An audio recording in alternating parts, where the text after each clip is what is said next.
Tuhan Yesus, benar Tuhan Yesus, lebih baik satu hari kami ada di rumah doamu daripada kami berada di tempat lain. Karena di dalam rumahmu kami menerima sesuatu yang kekal, menerima firman Tuhan di mana firman-Mu berkata, rumput gugur, bunga akan layu, tetapi firman-Mu tetap untuk selama-lamanya. Tuhan Yesus, terima kasih atas kasih karunia-Mu, karena kami hari ini juga dapat lagi belajar firman-Mu yang kekal itu, Tuhan Yesus. Jaga mulut, hati, bibir hamba, dan buka hati jemaat-Mu, agar firman yang disampaikan dapat menjadi sesuatu yang berguna sekali bagi jemaat-Mu. Jauhkanlah kami daripada yang jahat, lepaskanlah kami daripada pencobaan, karena Engkaulah yang punyai kerajaan, kuasa, dan kemuliaan sampai lama-lamanya. Amin. Shalom saudara. Hari ini topiknya cukup menarik, yaitu legalisme, mistisisme, dan aksesisme. Nah, jangan bingung dulu dengan istilahnya, karena nanti pas akhir dari kelas ini kalian akan ngerti artinya itu seperti apa. Ya, jadi ini diambil dari Kolose 2 ayat 16 sampai 23. Nah, udah sampai sini.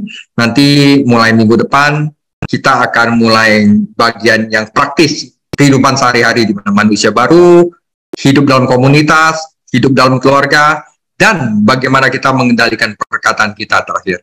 Oke, jadi hari ini adalah bagian terakhir dari bagian doktrinal dari kitab Kolose. Saudara, dari lampu merah yang menyala di persimpangan jalan hingga peringatan kesehatan pada botol alkohol, itu kita lihat sehari-hari, karena itu peringatan adalah bagian dari kehidupan sehari-hari kita. Anak-anak harus diajari untuk mengindahkan peringatan, dan orang dewasa harus diingatkan untuk tidak menganggap enteng peringatan. Kadang-kadang ada peringatan yang merupakan masalah hidup dan mati, saudara. Nah, kehidupan rohani juga memiliki bahaya dan peringatannya.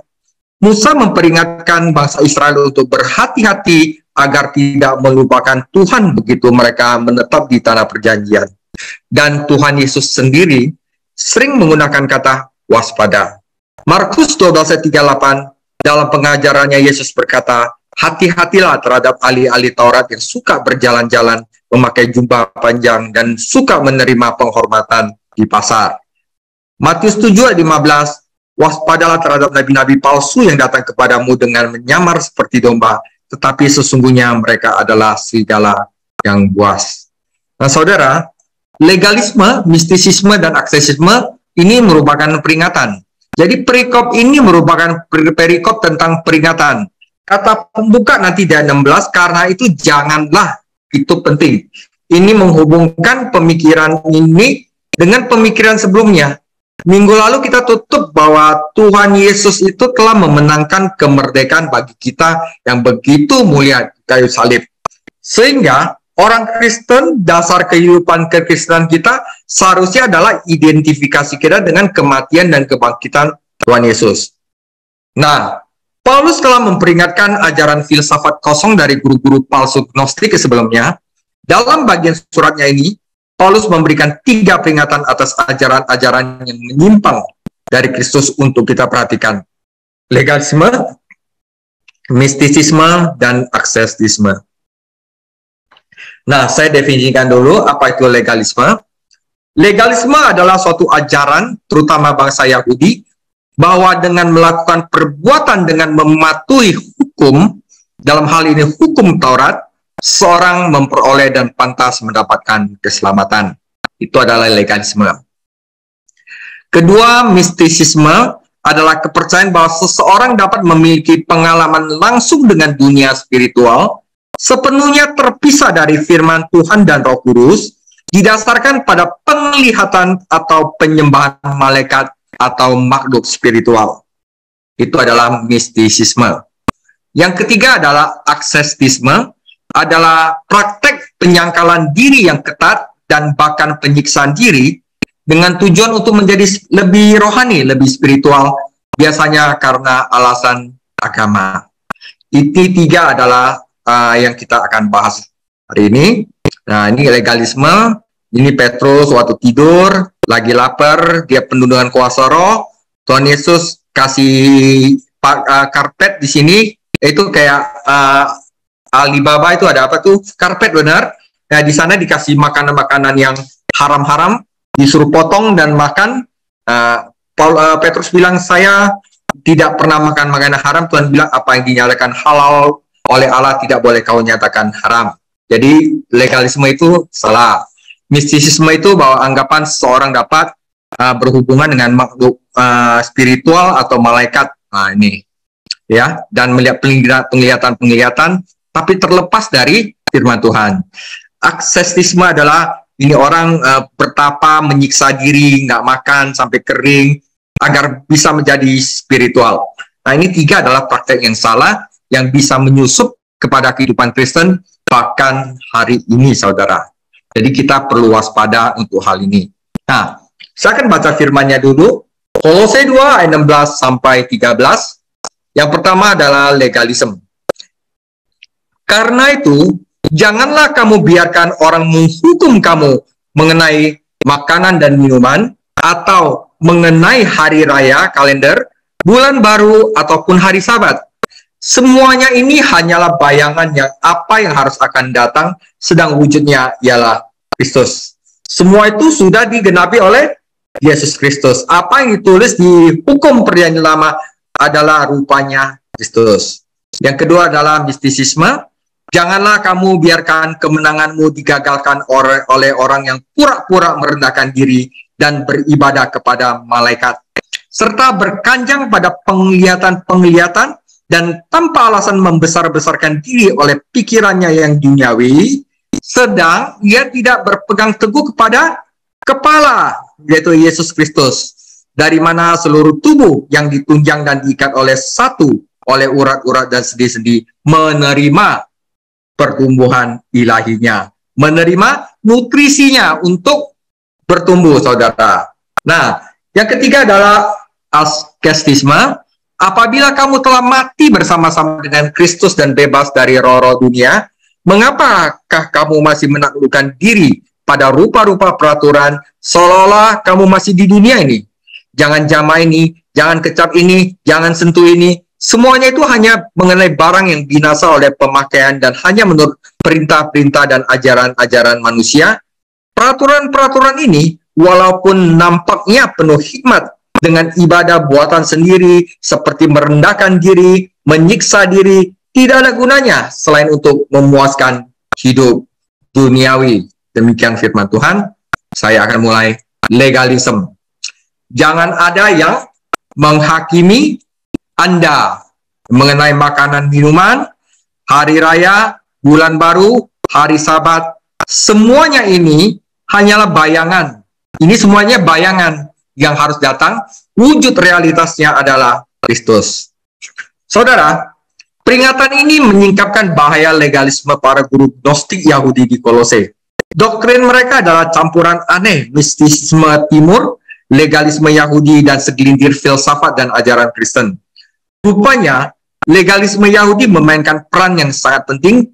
Itu tidak mengherankan karena sifat manusia tumbuh subur dalam tugas agama. Matius 26 sampai ayat 41. Berjaga-jagalah dan berdoalah supaya kamu jangan jatuh ke dalam percobaan. Roh memang penurut, tetapi daging lemah. Roma 10 ayat 2. Sebab aku dapat memberikan kesaksian tentang mereka bahwa mereka benar-benar sungguh-sungguh giat untuk Allah, tetapi tanpa pengertian yang benar. Nah, saudara, daging lemah dalam hal melakukan hal-hal rohani, tetapi sangat kuat dalam hal menjalankan aturan dan peraturan agama. Entah bagaimana, mengikuti rutinitas keagamaan meningkatkan ego dan membuat seorang puas dengan kebenaran diri sendiri. Nah, dalam membahas masalah ini, Paulus mengungkapkan 3 kebenaran penting. Pertama, dia akan menjelaskan dasar kebebasan kita, kemerdekaan kita. Orang Kristen itu adalah orang merdeka, saudara. Ya, itu ditemukan dalam kata karena itu yang menghubungkan diskusi ini dengan ayat-ayat sebelumnya. Dasar kebebasan kita adalah pribadi dan karya Yesus Kristus. Yesus Kristus sudah membawa dosa dan memakukannya di kayu salib. Yesus Kristus sudah menjalankan hukum Taurat yang sempurna, karena itu dia membawanya, dipakukannya di kayu salib. Jadi tidak perlu lagi kita lakukan itu. Semua kepenuhan kealahan berdiam secara jasmani di dalam dia.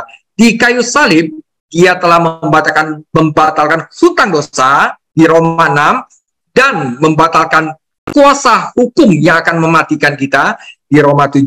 Dan sebagai orang percaya, kita berada di bawah kasih karunia untuk keselamatan, bukan di bawah hukum Taurat. Orang-orang bukan Yahudi yang percaya di Kolose tidak pernah berada di bawah hukum Musa, karena hukum itu hanya diberikan kepada orang Yahudi, kepada Israel. Nah, Paulus memiliki masalah yang sama dengan orang-orang bukan Yahudi di gereja-gereja Galatia, dan dia menyangkal legalisme Yahudi dalam suratnya kepada orang-orang percaya di Galatia. Nah, saudara, orang yang menghakimi orang percaya karena orang percaya itu tidak hidup di bawah hukum Yahudi, sebenarnya sedang menghakimi Tuhan Yesus. Dia mengatakan bahwa Kristus tidak menyelesaikan pekerjaan keselamatannya di kayu salib, dan bahwa kita harus menambahkan sesuatu padanya. Dia juga mengatakan bahwa Yesus Kristus tidak cukup untuk seluruh kebutuhan orang-orang Kristen. Guru-guru palsu di Kolose mengklaim kehidupan rohani yang lebih dalam bagi semua orang yang menjalankan hukum. Dari luar, praktek mereka tampaknya spiritual. Wih, gerejanya keren, disiplin banget, menjalankan hukum, semua orangnya begitu. Tapi kenyataan praktek-praktek ini, saudara, tidak menghasilkan apapun secara spiritual. Ini hasilnya menghasilkan yang namanya perbudakan. Perbudakan legalisme. Jangan biarkan siapapun menghakimi Anda. Legalisme adalah perbudakan. Petrus menyebutnya kuk pada leher. Kisah Para Rasul 15 ayat 10. Paulus menggunakan gambaran yang sama ketika dia memperingatkan orang-orang Galatia. Galatia 5 ayat 1. Supaya kita sungguh-sungguh merdeka, Kristus telah memerdekakan kita.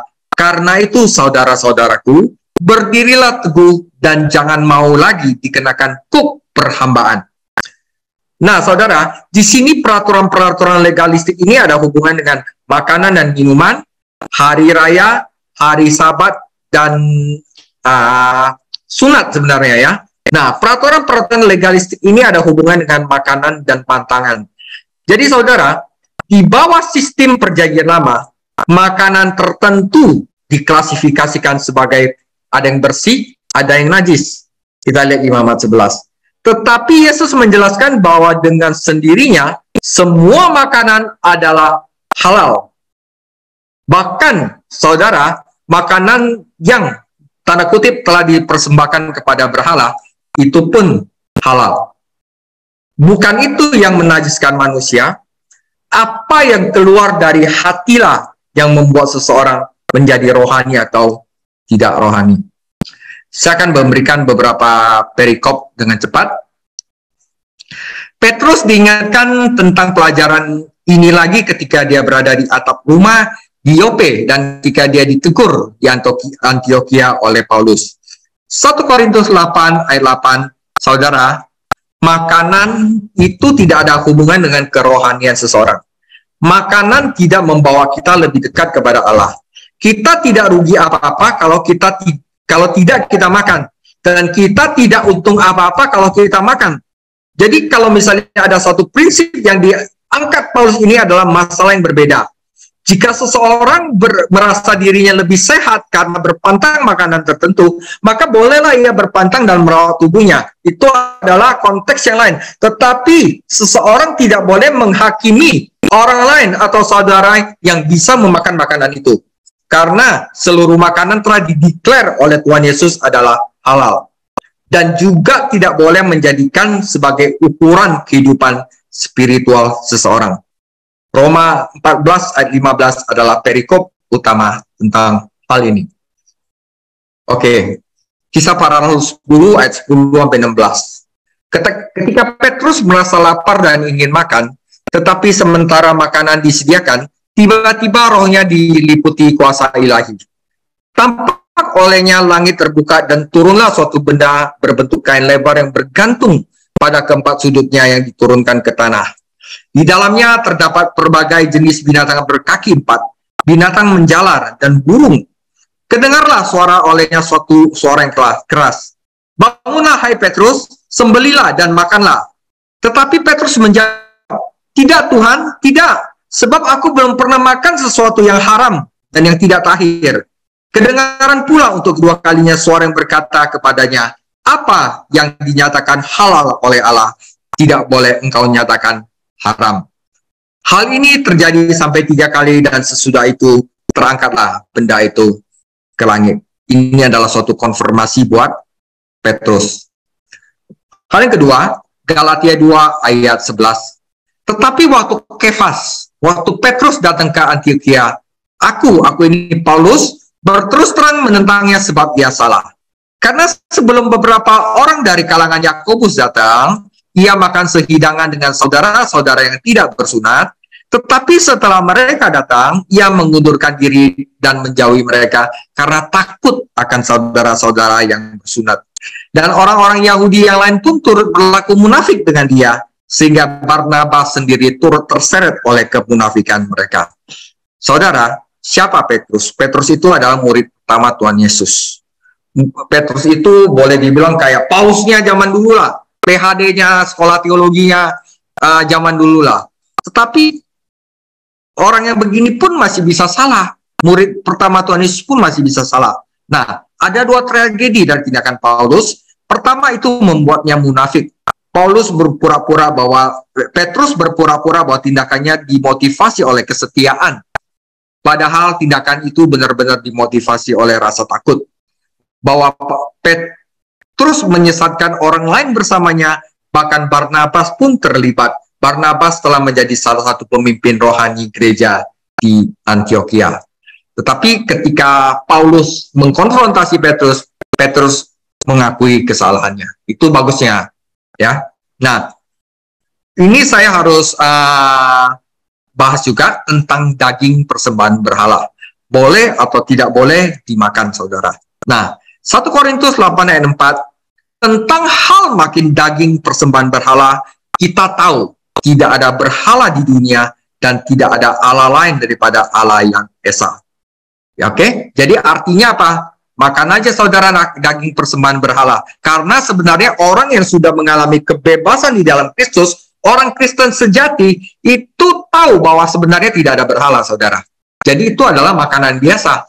Tetapi saudara, tidak semua orang mempunyai pengetahuan itu. Tidak semua orang sudah mengalami kemerdekaan di dalam Kristus. Ada orang yang masih terus terikat pada berhala-hala, sehingga makan daging itu mereka anggap sebagai daging yang dipersembahkan kepada berhala. Dan oleh karena itu, hati nurani mereka lemah dan hati nurani mereka itu dinodai olehnya. Kita boleh makan daging persembahan berhala, tetapi jika waktu kita makan daging itu membuat orang-orang yang masih lemah imannya ternodai hati nuraninya sehingga bisa murtad, maka kita berdosa. Tetapi makan daging itu sebenarnya tidak berdosa. Karena itu dikatakan 1 Korintus 8 ayat 9, tetapi jagalah supaya kebebasanmu ini jangan menjadi batu sandungan bagi mereka yang lemah. Dengan jalan demikian, orang yang lemah yaitu saudaramu yang untuknya Kristus telah mati menjadi binasa karena pengetahuanmu ini. Jika engkau secara demikian berdosa terhadap saudara-saudaramu dan melukai hati nurani mereka yang lemah, engkau pada hakikatnya berdosa terhadap Kristus. Jadi makan aja. Kalau misalnya orang menyuguhi kalian makanan, Anda boleh berdoa dan tanpa melakukan pemeriksaan bahwa ini sebenarnya udah diserahkan kepada berhala atau enggak, makan aja saudara. Ya, asal disertai oleh ucapan syukur. Nah, saudara, tetapi selain melibatkan makanan, tetapi sistem legalistik tidak hanya melibatkan makanan, itu melibatkan kalender, saudara. Sekali lagi ini mengacu pada hukum yang diberikan melalui Musa. Orang Yahudi perjanjian lama diperingatkan untuk memelihara Sabat yang merupakan hari ke-7 dalam seminggu. Sekarang nggak usah lagi, saudara. Adalah salah, saudara, menyebut hari ibadah kita, hari Minggu itu sebagai hari Sabat Kristen, saudara. Karena tidak disebutkan bahwa hari Minggu itu hari Sabat di dalam perjanjian baru. Ini lebih tepat disebut harinya Tuhan yang ada di Wahyu 1 ayat 10. Hari Tuhan, the day of the Lord, adalah hari yang memperingati kebangkitan Yesus Kristus dari kematian. Nah, saudara, orang Yahudi memiliki hari raya mereka yang disuruh Tuhan, yaitu Imamat 23, dan perayaan khusus bulan baru mereka, Yesaya 1 ayat 13. Agama mereka terikat pada kalender, walaupun semua itu memiliki fungsi yang tepat di bawah perjanjian lama, tetapi saudara, semuanya itu, makanan, minuman, kalender itu semuanya itu adalah hanya bayangan dari wujudnya Kristus, saudara. Nah, nanti kalian bisa tanya saya waktu tanya jawab, apa maksudnya bayangan Kristus? Jadi sekarang saya lewatkan dulu. Dan tidak dimaksudkan untuk menjadi bagian permanen dari iman di bawah perjanjian baru. Nah, saudara, di dalam kalender orang Yahudi di Imamat 23, Tuhan menetapkan ada 7 hari yang menjadi hari yang harus dilakukan oleh orang Yahudi. Dan 4 ini sudah digenapi oleh Tuhan Yesus. Pertama adalah Paskah, hari Jumat. Ya, mereka disebutkan Pesak, di mana orang Israel itu menaruh darah domba. Itu sekarang sudah digenapi dengan kematian Tuhan Yesus. Yang kedua adalah hari roti tak beragi, ya, di mana dikatakan bahwa tubuh Yesus itu dikuburkan dan diberikan kepada manusia. Pertama darahnya dicurahkan, pertama tubuhnya diberikan, dan yang ketiga adalah hari buah sulung yang sudah digenapi oleh Tuhan Yesus dengan hari kebangkitannya. Dia yang bangkit menjadi sulung daripada semuanya. Sudah itu saudara, 50 hari setelah buah sulung, nah di sini adalah hari penurunan firman Tuhan, Sivan. Jadi di bulan ketiga, Sivan ini adalah turunnya hukum Taurat kepada orang Israel. Langit terbuka, hukum Taurat diberikan kepada orang Israel. Dan pada hari yang sama, 50 hari setelah hari kebangkitan Tuhan Yesus, langit juga terbuka dan diberikan Roh Kudus kepada umat Kristen. Nah, ini semua sudah digenapi.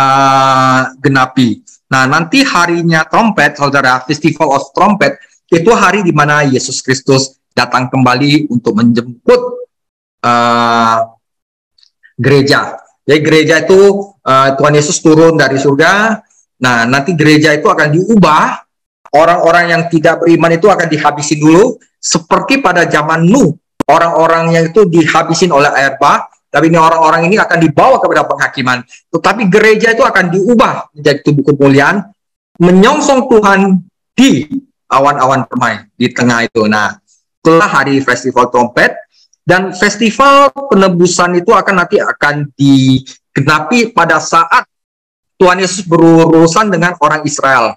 Hatinya dibuka dan mereka baru mengerti bahwa sebenarnya yang mereka salibkan itu adalah Tuhan, yang sekarang mereka tidak mengerti. Dan terakhir adalah tabernakel itu adalah di mana nanti orang Yahudi dan gereja itu akan bersatu sama-sama untuk memperingati perjamuan anak domba. Nah, itu adalah semua nanti yang akan digenapi. Nah, jadi kalender-kalender itu tidak perlu kita lakukan karena wujudnya itu adalah Yesus Kristus, saudara. Nah, jadi hukum Taurat itu seperti babysitter.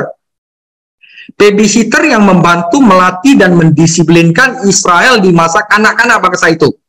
Mempersiapkan orang-orang untuk kedatangan Mesias. Mesias sudah datang, tidak perlu lagi babysitter itu. Mesias sudah datang, hukum Taurat sudah nggak perlu lagi.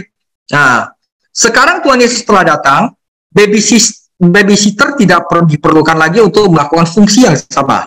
Apakah ini berarti bahwa hukum perjanjian lama tidak ada gunanya lagi bagi orang Kristen perjanjian baru? Tentu saja tidak.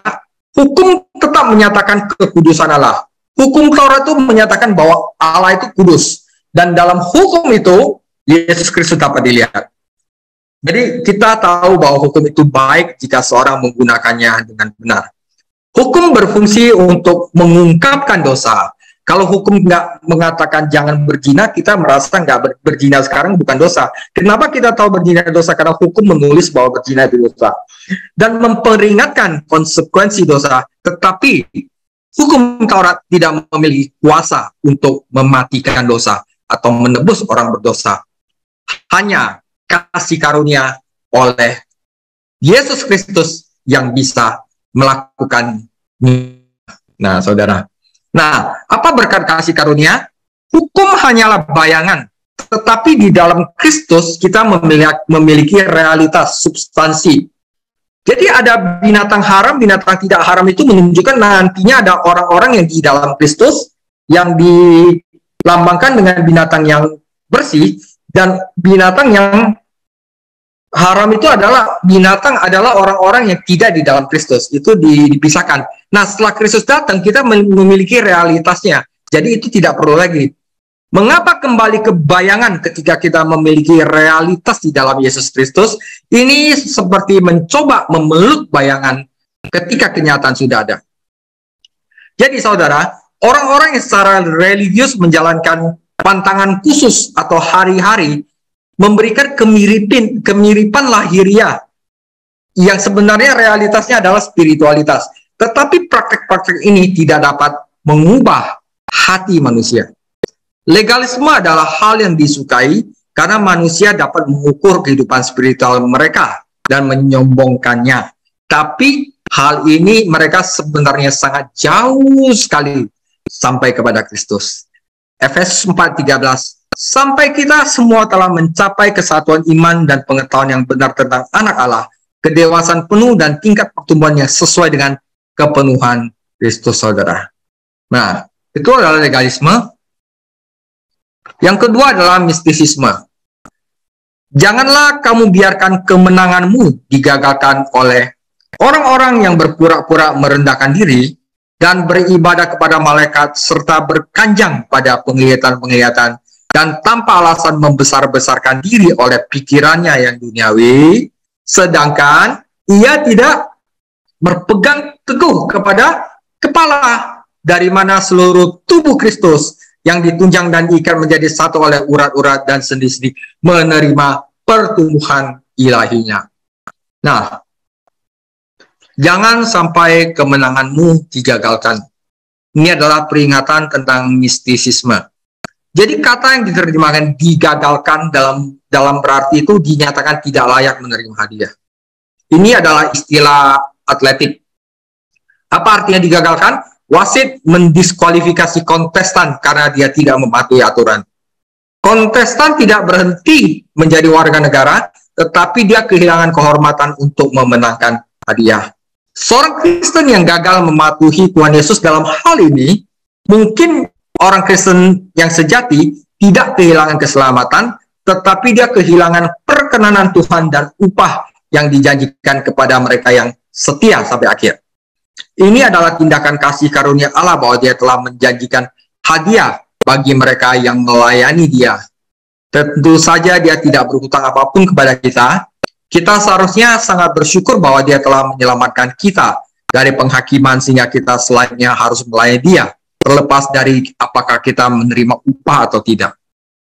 Saudara, sebagian besar hamba Tuhan mungkin menaatinya karena kasih dan pengabdian dan tidak pernah memikirkan imbalan. Jadi sama seperti ada tingkat hukuman di neraka, kita bisa baca di Matius 23:14, demikian juga ada tingkat kemuliaan di surga. Meskipun semua orang percaya akan menjadi seperti Kristus dalam tubuh mereka yang dimuliakan, penulis Puritan Thomas Watson mengatakan dengan sempurna, meskipun setiap bejana belas kasihan akan penuh di surga, namun yang satu dapat menampung lebih dari yang lain. Ya, jadi dikatakan bahwa nanti ada kemuliaan yang berbeda.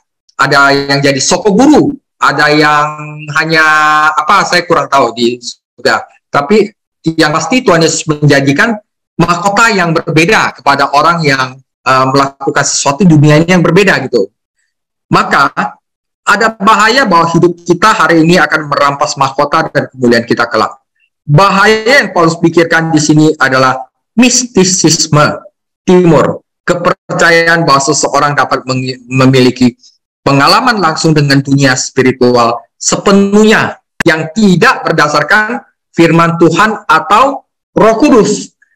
Orang Kristen itu ya, kalau misalnya berhubungan dengan dunia spiritual itu ya, hanya boleh connect sama firman Tuhan dan Roh Kudus, karena mereka adalah Allah sendiri, saudara. Nah, guru-guru palsu di Kolose mengaku mendapatkan penglihatan-penglihatan dan mengklaim melakukan kontak dengan malaikat. Dengan mengabaikan firman Tuhan dan Roh Kudus, dua hal ini penting, mereka membuka diri terhadap segala aktivitas setan. Karena setan tahu bagaimana memberikan pengalaman palsu kepada manusia. Kata yang diterjemahkan berkanjang pada adalah istilah teknis yang digunakan agama-agama mistik pada masa itu. Ini berarti menginjakkan kaki di kuil batin untuk sepenuhnya diinisiasi ke dalam misteri agama. Tidak ada orang Kristen yang harus mengalami inisiasi spiritual lainnya untuk masuk ke dalam hadirat Tuhan. Jadi saudara, Ibrani 10 ayat 19 sampai 20. Jadi saudara-saudara, oleh darah Yesus kita sekarang penuh keberanian masuk ke dalam tempat kudus. Karena ia telah membuka jalan yang baru dan hidup bagi kita melalui tabir, yaitu dirinya sendiri. Yesus Kristus sudah lakukan bagi kita. Nah saudara, dan untuk menyembah malaikat, mereka adalah pelayan kami. Para malaikat adalah dalam Ibrani 1 ayat 14, bukankah mereka semua adalah roh-roh yang melayani, yang diutus untuk melayani mereka yang harus memperoleh keselamatan, yaitu kita semua. Tentu saja semua upacara mistik ini dibungkus dengan kerendahan hati palsu yang sebenarnya merupakan ekspresi kesombongan. Ya, seorang mungkin berkata, saya tidak cukup baik untuk datang langsung pada Tuhan. Kaum Gnostik berkata, jadi saya akan mulai berkomunikasi dengan salah satu malaikat. Saudara, ini yang benar. Mencoba menjangkau Allah Bapa melalui siapapun atau apapun selain dari anaknya Yesus Kristus adalah penyembahan berhala. Yesus Kristus adalah satu-satunya perantara antara Allah dan manusia. Kita jangan lewat Maria, lewat malaikat, atau lewat orang-orang kudus lainnya. 1 Timotius 2 ayat 5, karena Allah itu Esa, dan Esa pula dia yang menjadi pengantara antara Allah dan manusia, yaitu manusia Kristus Yesus. Saudara, orang yang menyembah malaikat atau orang-orang kudus yang sekarang berada di surga tidak membuktikan kerendahan hatinya, karena ia tidak tunduk pada otoritas firman Tuhan. Sebenarnya, ia sedang mengungkapkan jenis kesombongan yang halus, yang menggantikan tradisi buatan manusia dengan firman Allah, yang dikatakan dalam Kolose 2:18, dan tanpa alasan membesar-besarkan diri oleh pikirannya yang duniawi. Saudaraku, ibadah yang benar selalu akan merendahkan hati seseorang. Pikiran kita akan selalu terpesona oleh kebesaran Tuhan Yesus. Hati akan dipenuhi dan dibalut oleh kasih kepada Tuhan Yesus. Dan kehendak kita itu akan tunduk pada kehendak Tuhan Yesus. Akan tetapi, kaum Gnostik terutama tertarik pada rahasia batin yang lebih dalam. Mereka mengabaikan kebenaran Allah. Rahasia batin mereka memberikan mereka kesombongan, tetapi tidak merendahkan hati atau memiliki kemauan yang tunduk, saudara. Perlu dicatat bahwa pengalaman spiritual sejati dengan Tuhan Yesus mengarah kepada kerendahan hati. Saya ulangi sekali lagi nih. Artinya apa? Sadar akan dosa. Dan takut akan Tuhan. Takut akan Tuhan ini bukan takut kayak takut maling atau takut serigala, tapi adalah kegaguman yang mendalam akan Tuhan Yesus. Karena apa? Kita telah belajar mengenal Tuhan Yesus yang akan mengarah pelayanan yang sejati, saudara. Pelayanan kita itu tidak termotivasi lagi terhadap kesombongan diri sendiri, atau mungkin tidak termotivasi lagi dengan uang, saudara. Tapi benar-benar pelayanan kita, karena kita sudah tahu bahwa kita sadar akan dosa kita, dan kita kagum akan Tuhan Yesus, maka kita akan bisa mempersembahkan tubuh kita yang hidup untuk Dia. Ketika Ayub bertemu dengan Tuhan, dia berkata, Ayub 42 ayat 5, hanya dari kata orang saja aku mendengar tentang Engkau, tetapi sekarang mataku sendiri memandang Engkau. Oleh sebab itu, aku mencabut perkataanku, dan dengan menyesal aku duduk dalam debu dan abu, saudara. Dulu, sebelum Ayub dicobai gitu, dia lakukan segala macam kayak pelayanan yang memberikan persembahan untuk setiap anaknya gitu. Tapi Tuhan Yesus berkata, bukan itu yang aku mau, bukan itu yang penting. Tapi yang penting bahwa engkau mengenal aku.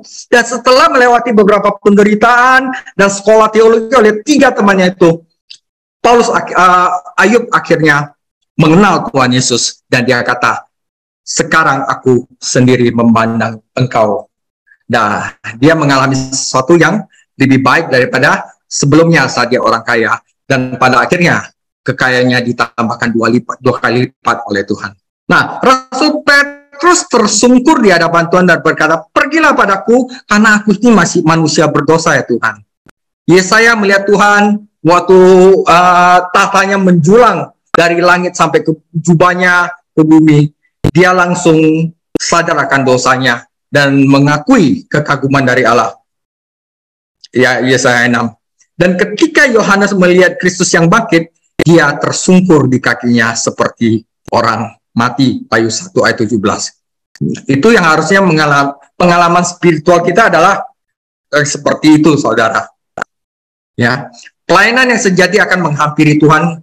Nah, pelayanan yang sejati itu akan menghampiri Tuhan dalam doa, dalam pujian, dalam penyembahan. Dan semangat kita itu akan dalam berbicara tentang Tuhan Yesus. Mungkin dalam kesaksian, mungkin dalam percakapan sehari-hari, laleo, mungkin dalam pemberitaan Injil, evangelizo, atau maupun dalam pengajaran didasko. Nah, tragisnya saudara, mistitisme ini adalah agama sia-sia dari pikiran kedagingan yang sombong. Mereka hanya ingin mengganti firman Tuhan, yaitu makanan rohani sejati dari Yesus Kristus, kepala tubuh dan gerejanya. Kolose adalah salah satu beberapa bagian dari Perjanjian Baru menggambarkan gereja sebagai tubuh Kristus. Kita semua orang percaya adalah anggota tubuh rohani gereja karena pekerjaan Roh Kudus, dan kita semua harus terhubung dengan kepala. Bukan terhubung sama malaikat, bukan terhubung dengan pengalaman spiritual lainnya. Sebagai orang Kristen, kita juga harus melayani sesama tubuh, seperti berbagai bagian tubuh manusia saling melayani. Tetapi jika seorang percaya tidak mengambil makanan rohani yang berasal dari Kristus dan melayani orang-orang Kristen lainnya, ia akan menjadi lemah. Kalau saya tidak belajar Alkitab, berdoa, dan memuji Tuhan, dan saya tidak melayani gereja, maka saya akan menjadi lemah. Nah, guru-guru palsu ini tidak berpegangan pada kepala, dan karena itu mereka defisit secara rohani, tapi mereka mengira mereka adalah ahli-ahli spiritual. Saudara, nutrisi rohani atau makanan rohani orang percaya hanya satu, yaitu firman Tuhan. Guru-guru palsu sangat ingin memenangkan petobat untuk tujuan mereka, tetapi tubuh rohani tumbuh dengan nutrisi, bukan dengan penambahan. Setiap anggota tubuh Kristus termasuk sendi dan urat penting untuk kesehatan dan pertumbuhan tubuh. Tidak peduli apapun karunia roh Anda, itu semua penting bagi gereja. Beberapa orang yang mungkin tidak memiliki pelayanan yang spektakuler, tetapi memiliki pelayanan di belakang layar, itu di mata Tuhan Yesus sama pentingnya dengan mereka yang berada di depan mimbar, saudara. Jadi melalui penyembahan, doa, firman, kita menerima sumber-sumber rohani dari Kristus. Kita semua harus menjadi bagian dari gereja lokal, di mana kita dapat melatih karunia rohani kita sendiri. Sekarang kepada masing-masing orang diberikan pernyataan roh untuk kebaikan bersama. Tetapi adalah mungkin untuk berada di gereja lokal, tetapi tidak makan makanan rohani, yaitu mereka yang tidak bertekun dalam belajar firman Tuhan. Bahkan ada gereja yang tidak mengajarkan firman Tuhan, saudara. Guru-guru palsu di Kolose berusaha untuk memperkenalkan ajaran mereka yang tidak terhubung dengan kepala ke dalam gereja lokal, dan jika mereka berhasil, mereka akan menyebabkan makanan rohani berkurang, bukannya meningkat. Jika anggota jemaat tidak tinggal di dalam Kristus, tunduk pada roh, dan belajar dan menaati firman Tuhan, mereka tidak dapat mengalami kehidupan kepala, yaitu Yesus Kristus. Jadi ada daya tarik dengan mistisisme agama yang menarik orang, mempelajari mistis, diinisiasi ke dalam rahasia batin, dan berhubungan dengan dunia roh, semuanya tampak keren dan mengasihkan. Tetapi praktek-praktek ini sangat dikutuk oleh Tuhan Yesus. Orang Kristen sejati seharusnya bermegah di dalam Kristus, bukan dalam pengalaman spiritual sendiri. Orang Kristen sejati harus dengan tekun belajar firman Tuhan, dipimpin oleh Roh Kudus untuk melatih firman Tuhan, dan saat dia tinggal di dalam Kristus, dia mengalami berkat dan berbuah. Orang Kristen tidak mencari pengalaman lain selain pengalaman yang menghubungkannya dengan Sang Kepala, yaitu Yesus Kristus. Jadi Galatia 1 ayat 6 sampai 10, aku heran bahwa kamu begitu lekas berbalik daripada Dia yang oleh kasih karunia Kristus telah memanggil kamu dan mengikuti suatu Injil lain yang sebenarnya bukan Injil. Hanya ada orang yang mengacaukan kamu dan bermaksud untuk memutarbalikkan Injil Kristus. Tetapi saudara, sekalipun kami atau seorang malaikat dari surga yang memberitakan kepada kamu suatu Injil yang berbeda dengan Injil yang kami beritakan kepadamu, terkutuklah dia. Seperti yang telah kami katakan dahulu, sekarang kukatakan sekali lagi, jikalau ada orang yang memberitakan kepadamu suatu Injil yang berbeda dengan apa yang telah kamu terima, terkutuklah dia. Jadi bagaimanakah sekarang akan kucarikan kesukaan manusia atau kesukaan Allah? Adakah aku coba berkenan kepada manusia? Sekiranya aku masih mau mencoba berkenan kepada manusia, aku bukanlah hamba Kristus. Nah saudara, ini sekarang bagian yang ketiga adalah aksesisme. Apabila kamu telah mati bersama-sama dengan Kristus dan bebas dari roh-roh dunia, mengapakah kamu menaklukkan dirimu pada rupa-rupa peraturan seolah-olah kamu masih hidup di dunia? Jangan jamah ini, jangan kecap ini, jangan sentuh ini. Semuanya itu hanya mengenai barang-barang yang binasa oleh pemakaian dan hanya menurut perintah-perintah dan ajaran manusia. Peraturan-peraturan ini walaupun nampaknya penuh hikmat, keren, dengan ibadah buatan sendiri, seperti merendahkan diri, menyiksa diri, tidak ada gunanya selain untuk memuaskan hidup duniawi. Jadi jangan ada orang yang memperbudak kamu. Paulus mengutuk legalisme dan mistisisme. Selanjutnya dia menyerang dan mengutuk asketisme. Seorang asketisme mempraktekkan penyangkalan diri yang ketat, bahkan penyiksaan diri untuk menjadi lebih spiritual. Praktek asketisme yang populer selama abad pertengahan adalah menyalibkan diri, tidur di ranjang yang keras, kadang-kadang ranjang yang ada duri-durinya saudara, mencambuk diri sendiri, tidak berbicara selama berhari-hari, mungkin bertahun-tahun, pergi tanpa makanan atau tidur, dan sebagainya. Ada hubungan yang pasti antara legalisme dan askesisme, karena asketisme seringkali tunduk pada aturan dan peraturan, yaitu jangan jamah, jangan kecap, jangan sentuh. Mereka membuat aturan sendiri bahwa makanan atau praktik tertentu tidak suci dan harus dihindari, dan juga peraturan buatan sendiri itu suci dan tidak boleh diabaikan. Seluruh hidup asketisme itu terbungkus dalam sistem aturan. Sebagai orang Kristen, kita memang mengakui bahwa menjaga tubuh kita diperlukan dalam hidup kita, karena kita percaya bahwa tubuh kita adalah bait Roh Kudus. Beberapa dari kita makan babi panggang terlalu banyak dan kelebihan berat badan dan kolesterolnya tinggi. Beberapa dari kita minum terlalu banyak kopi atau minuman bersoda dan merasa tidak enak badan. 1 Timotius 4:8, latihan badani terbatas gunanya, tetapi ibadah berguna dalam segala hal, karena mengandung janji baik untuk hidup ini maupun untuk hidup yang akan datang. Jadi, ada tempatnya sendiri dalam kehidupan Kristen untuk perawatan yang tepat dari tubuh kita. Seperti makanan itu tidak ada nilai rohani, disiplin badaninya juga terbatas gunanya. Tidak ada maksud spiritualnya. Tetapi kaum asketisme itu berharap untuk menyucikan jiwa dan disiplin tubuhnya, dan bidat inilah yang diserang Paulus. Sama seperti hari raya khusus dan makanan tidak memiliki nilai rohani, demikian juga disiplin jasmani. Dalam bagian ini, Paulus memberikan beberapa argumen untuk memperingatkan orang Kristen terhadap bahaya asketisme agama duniawi, yaitu posisi rohani orang Kristen. Asketisme berkaitan dengan dasar-dasar dunia, bukan hikmat surgawi. Sebelumnya kita melihat kata dasar dan mengetahui bahwa itu berarti dasar dari elemen dunia. Dalam hal ini, dasar dunia mengacu pada aturan dan peraturan tentang makanan.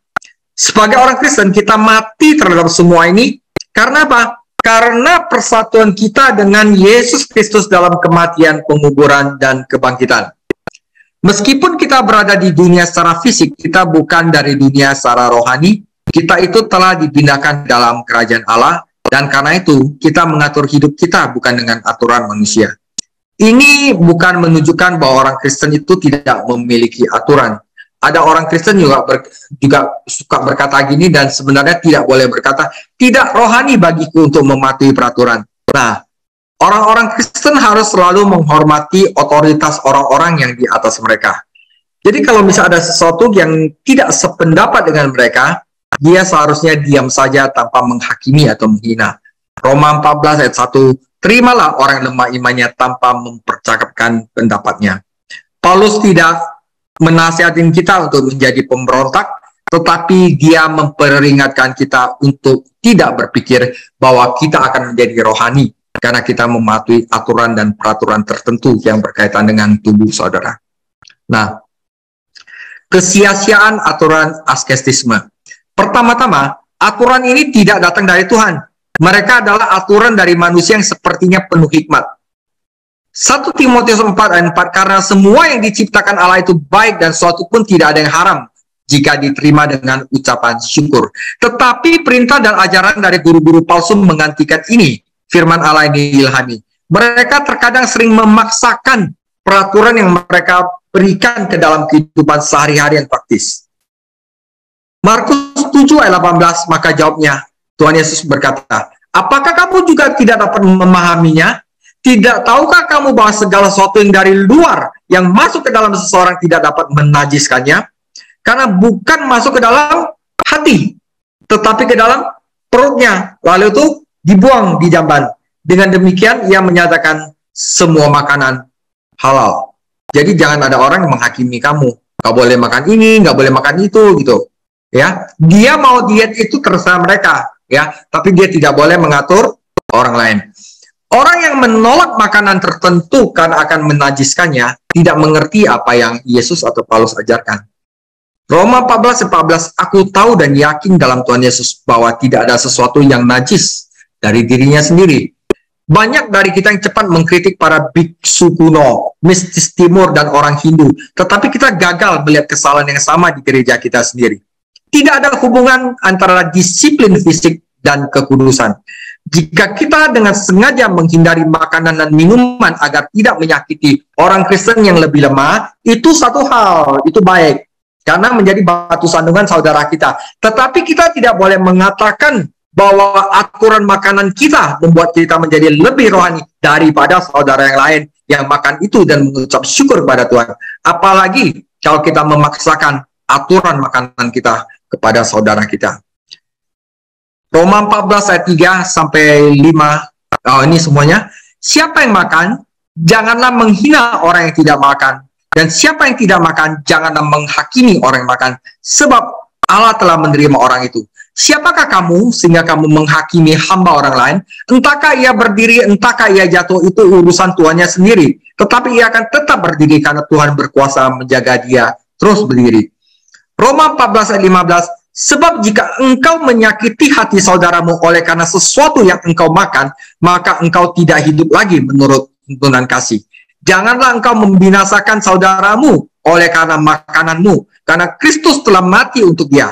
Apa yang baik yang kamu miliki jangan kamu biarkan difitnah. Sebab, saudara, yang rohani, yang kudus, yang kekal, yaitu kerajaan Allah, bukan soal makanan dan minuman, tetapi soal kebenaran, damai sejahtera, dan sukacita oleh Roh Kudus. Nah, berarti askesisme ini menipu. Orang-orang yang mempraktekkan askesisme ini memiliki reputasi untuk spiritualitas, tetapi buahnya itu tidak sesuai. Buat apa mereka menyiksa diri, seakan-akan mereka rohani, tetapi tidak memiliki buah roh, terutama kasih. Banyak orang melihat dan mendengar para guru dan pemimpin spiritual lainnya yang ajarannya itu sama sekali tidak dapat mengubah hati manusia. Jadi ibadah buatan sendiri ini bukanlah penyembahan benar kepada Allah. Yang sebenarnya kita harus menyembah dalam roh dan kebenaran. Roh Kudus dan firman Tuhan. Ya, kerendahan hati mereka adalah salah. Disiplin keras mereka tidak menghasilkan apa-apa bagi manusia batinnya. Lebih baik untuk melatih pengendalian diri buah roh seperti pengendalian amarah daripada menyerahkan tubuh pada disiplin fisik yang hanya untuk kesombongan. Jadi kita tidak boleh berpikir bahwa disiplin itu dimotivasi oleh secara rohani. Itu dimotivasi oleh ego, saudara. Para petapa dan banyak agama non-Kristen memberikan bukti tentang disiplin yang luar biasa. Kaum Stoik dan filosofi asketik mereka sangat terkenal di zaman Paulus. Penganut mereka mengikuti disiplin apapun yang disampaikan oleh guru Gnostik, tetapi kuasa Kristus dalam kehidupan orang percaya itu lebih sekedar lebih menahan keinginan daging, saudara. Jadi bukan sosok kita tahan daging, tetapi kuasa itu menempatkan keinginan baru, hasrat baru di dalam orang percaya. Seperti kayak laler yang biasanya suka sampah, laler itu bukan dimatikan aja keinginannya untuk makan sampah, tetapi diberikan suatu gen lebah untuk dapat menyukai bunga-bunga yang manis. Nah, orang Kristen memiliki sifat Allah di dalam, ini berarti ia memiliki sifat dan keinginan seperti Allah, DNA-nya Allah. Dia tidak membutuhkan hukum di luar untuk mengendalikan hasratnya, karena dia memiliki kehidupan di dalam. Aturan keras aksesisme tidak memiliki kekuatan dalam menahan hasrat tubuh. Itu mereka hanya bohong-bohong aja, saudara. Jika ada, mereka akhirnya mengeluarkan yang terburuk daripada yang terbaik. Sebagai penutup, saudara, legalisme tidak mempunyai kuasa untuk mematikan daging. Itu bahkan merangsang daging dengan cara yang halus namun kuat. Mistisisme adalah praktek yang pura-pura rendah hati dengan berlaku tidak layak bersekutu dengan Tuhan dan mendorong untuk menyembah para malaikat. Namun sebenarnya bukan rendah hati, namun sangat menyombongkan penglihatan-penglihatannya yang tidak didapatkan oleh manusia pada umumnya. Aksesisme yang paling ketat dapat merupakan kesombongan spiritual yang tinggi, salah satu perbuatan daging yang paling halus dan paling keras kepala, saudara. Jawaban atas legalisme adalah sebenarnya itu semua telah digenapi oleh realitas rohani yang kita miliki di dalam Yesus Kristus. Jawaban untuk mistisisme adalah kita telah bersatu dengan kepala kita, Yesus Kristus. Kita tidak membutuhkan pengantara lainnya.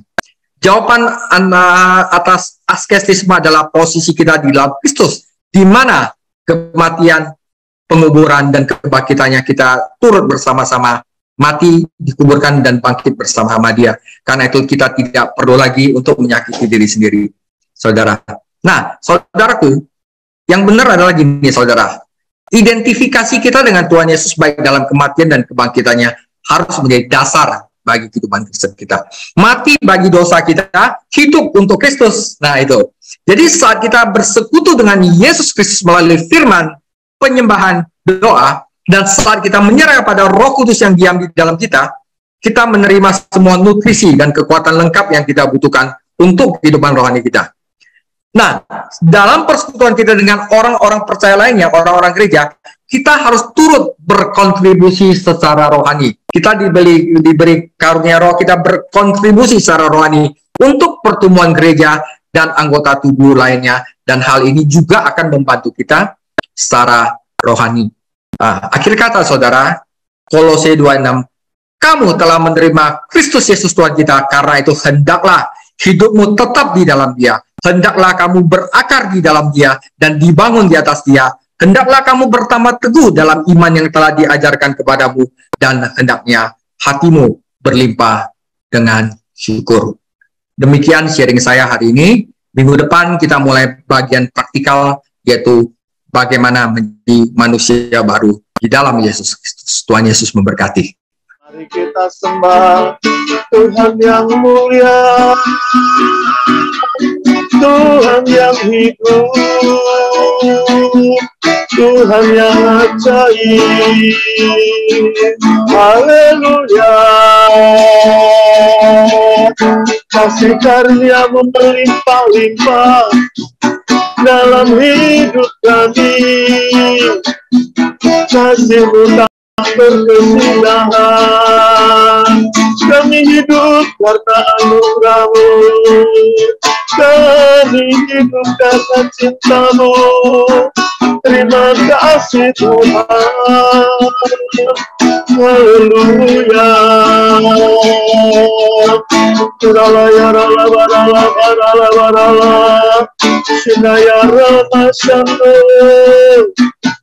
Haleluya.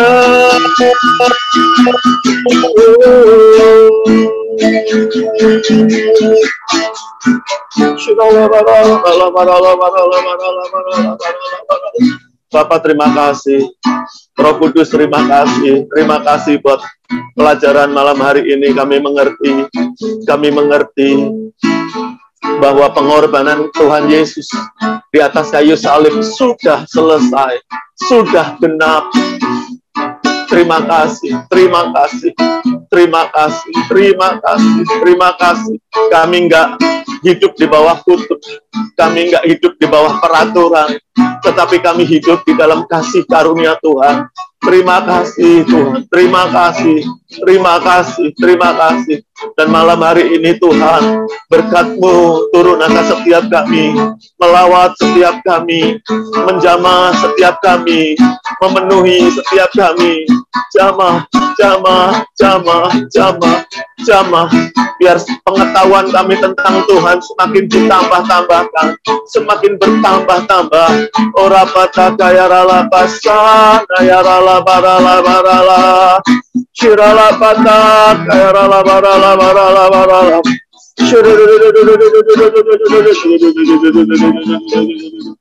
Inayara rala barala barala barala barala. Biar kami boleh menyadari malam hari ini kami adalah orang-orang yang spesial, orang-orang yang dipilih Tuhan, orang-orang yang sangat dikasihi Tuhan. Sebab itu biar kami nggak menyia-nyiakan hidup kami, tetapi Roh Kudus pimpin, Roh Kudus ajari, biar hidup kami menjadi berarti, biar hidup kami menjadi terang, menjadi garam, menjadi berkat bagi banyak orang. Terima kasih, terima kasih. Karuniakan kepada kami kerendahan hati, kerendahan hati, biar kami selalu berjalan dalam kerendahan hati. Terima kasih, biar kami menyadari hidup manusia seperti rumput, hidup manusia seperti uap yang sebentar aja dan kemudian hilang lenyap. Sebab itu kami sangat bersyukur kalau di hidup kami yang singkat ini kami boleh mencari Tuhan, kami boleh tahu sedikit tentang Tuhan. Terima kasih buat malam hari ini. Terima kasih, terima kasih, terima kasih, terima kasih Bapak, terima kasih. Terima kasih juga khususnya untuk Lause yang sudah mempersiapkan bahan, menyelidiki firman, menyiapkan semuanya untuk mengajar kami. Terima kasih. Dan malam hari ini kami berdoa untuk Lause. Tuhan, berkat-Mu turun atas Lause. Beri kesehatan yang sempurna, kekuatan dalam hidupnya. Berkati istri, anak-anaknya, berkati pekerjaannya. Berkati Tuhan pelayanannya. Pakai dengan dahsyat, pakai dengan luar biasa. Terima kasih, kami serahkan Lause, Pastor David Chang Tuhan ke dalam tangan kasih karunia-Mu. Juga setiap kami yang ikut kelas malam hari ini, Tuhan lawat kami, yang susah Tuhan hiburkan, yang sakit Tuhan sembuhkan, yang kekurangan Tuhan cukupkan. Tuhan memberi hikmat kepada kami yang berusaha, rintangan, tantangan, kesulitan, kesukaran, apapun yang ada dalam hidup kami. Roh Kudus, Engkau menguasai, Engkau menuntun setiap kami. Engkau mencurahkan kepada kami segala hikmat marifat, dan kami tahu Tuhan pasti menyertai kami dan membuat kami lebih daripada pemenang dalam segala hal. Terima kasih. Dan kalau sebentar kami mau akhiri kelas kami malam hari ini, ya Bapa, Engkau curahkan berkat-Mu dari surga atas setiap kami. Mari Bapak, Ibu, Saudara, rekan-rekan semua angkat kedua tangan-Mu depan Tuhan. Kekasih-kekasih Kristus, kita akhiri kelas kita hari ini. Terimalah berkat yang berlimpah-limpah, kemenangan demi kemenangan dari Allah Bapa kita di surga. Anugerah yang sempurna di dalam anaknya Tuhan Yesus Kristus, serta persekutuan yang erat Roh Kudus menyertai-Mu dari saat ini sampai Maranatha. Mari kita semua yang dikasihi dan diberkati oleh Tuhan Yesus Kristus, kita katakan amin. Tuhan Yesus memberkati. God bless you all. Saya Lause.